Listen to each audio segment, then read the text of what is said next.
Dès le début de la pandémie, ce qu'on s'est tous dit, je pense, un peu partout dans l'Église, c'est que la vie continue, la mission continue. La question, c'est comment on va la réaliser, la mission. Donc, comment on va se rapprocher des gens, comment on va être en contact avec les gens, quelles sont les restrictions qui sont les nôtres, comment on les honore. Bon, pour entrer dans l'Église, c'est toujours le masque, le 2 mètres de distance, la distanciation. On a l'expérience, on a fait l'expérience, que ce soit dans les lieux publics, que ce soit dans les églises. Ça fonctionne.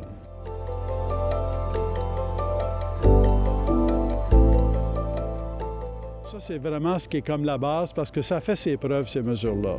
Alors, donc, la question demeure, si quelqu'un n'est pas vacciné, qu'est-ce qui lui arrive? Alors, on fait ce qu'on peut. Alors, donc, c'est vrai que c'est l'hiver, mais déjà, depuis un certain temps, c'est prévu que dehors, à l'extérieur, il y a des formes de rassemblement qui sont possibles. Il y a aussi le fait qu'il y a quand même une limite en termes de nombre. C'est maximum 250. Et autant que possible. Ce qui est très dur pour une équipe d'accueil, c'est de dire à quelqu'un on ne peut pas vous accepter. Et puis même quand on fait de la réservation en ligne, il y a toujours des gens qui se présentent, entre guillemets, pour une raison ou une autre, qui pensaient qu'ils pouvaient venir, puis ils arrivent, puis là, la porte, on leur dit non, vous ne pouvez pas rentrer.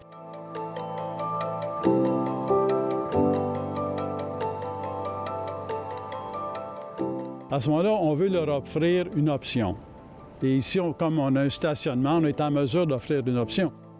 Donc, on a un chapiteau, et on offre l'option, donc, soit en termes de nombre supplémentaire, puis je ne sais pas trop, mais une famille vient, il y en a qui sont vaccinés, il y en a qui ne sont pas vaccinés, bien, ils peuvent venir ensemble à la messe à l'extérieur pour pouvoir rencontrer le Seigneur dans le sacrement de l'Eucharistie.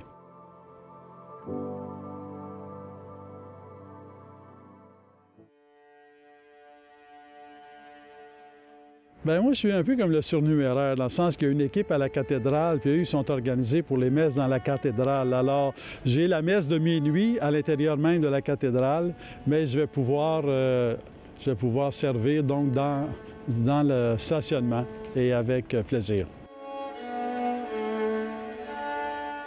Célébrer l'hiver à l'extérieur, écoute, c'est arrivé une fois, là, mais c'est pas long. La messe est pas mal courte quand c'est à l'extérieur. Puis de fait, c'est pas que ça va être long, là.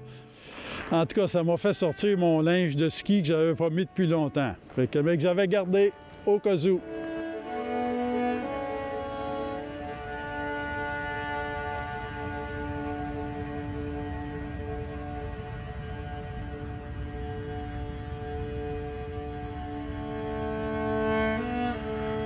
Quelque part, c'est que tout ce qu'on est en train de vivre pour la pandémie, ça nous rapproche, avec des différences bien sûr, mais ça nous rapproche quand même de ce que Marie et Joseph vivaient. Ils sont partis de Nazareth pour s'en aller à Bethléem parce que c'était un édit du gouvernement de l'époque. Ils ont suivi le gouvernement de l'époque. Ils pensaient arriver dans une situation où ils pourraient trouver un espace pour avoir un certain minimum de confort pour la naissance de Jésus. Bien non, il n'y a pas de place. Alors, donc, ils se retrouvent dans les champs, dans une mangeoire. Ça veut dire, mangeoire, c'est un bac à nourriture pour les animaux, là. Donc, ils se retrouvent quelque part dans une étable, donc en plein air, dans une situation d'inconfort. Et quelque part, en ayant une messe à l'extérieur, peut-être que c'est comme ça qu'on se rapproche le plus de Bethléem, parce que Jésus est né littéralement à l'extérieur. C'est pas les mêmes hivers qu'ici, mais c'est quand même l'hiver, donc il fait froid. Alors, quelque part, ça nous rapproche de Noël et je dirais que quelque part, c'est un défi pour notre cœur vraiment à s'ouvrir, à accueillir toute personne. Parce qu'à la crèche, Jésus est là pour tout le monde, ça c'est certain.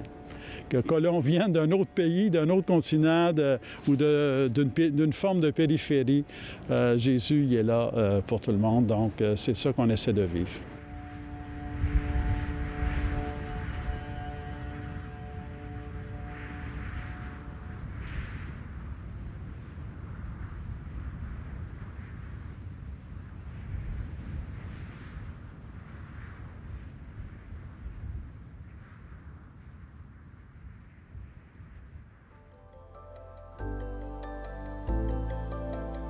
Les gens, ce qu'ils voient, c'est le geste, l'effort que l'on fait. Ça ne veut pas dire qu'ils vont venir, mais ils apprécient qu'on fasse un effort afin d'être là pour tout le monde.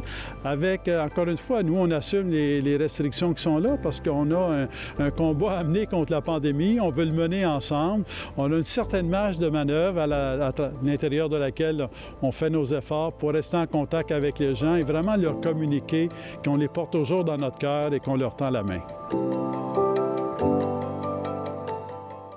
Pour moi, c'est une forme de regard parce que la famille, c'est ce qui est le plus important, quoi qu'on dise. Et dans la famille, à cause de la maladie, à cause de la COVID, à cause des vaccins ou non, c'est pas évident, là. Et il y a des mesures réelles à prendre. Mais en même temps, c'est de trouver le geste, si petit soit-il, où on se dit les uns aux autres qu'on est toujours ensemble. Donc oui, distanciation physique quand il faut le faire, mais pas distanciation du cœur. Au contraire, rapprochement du cœur.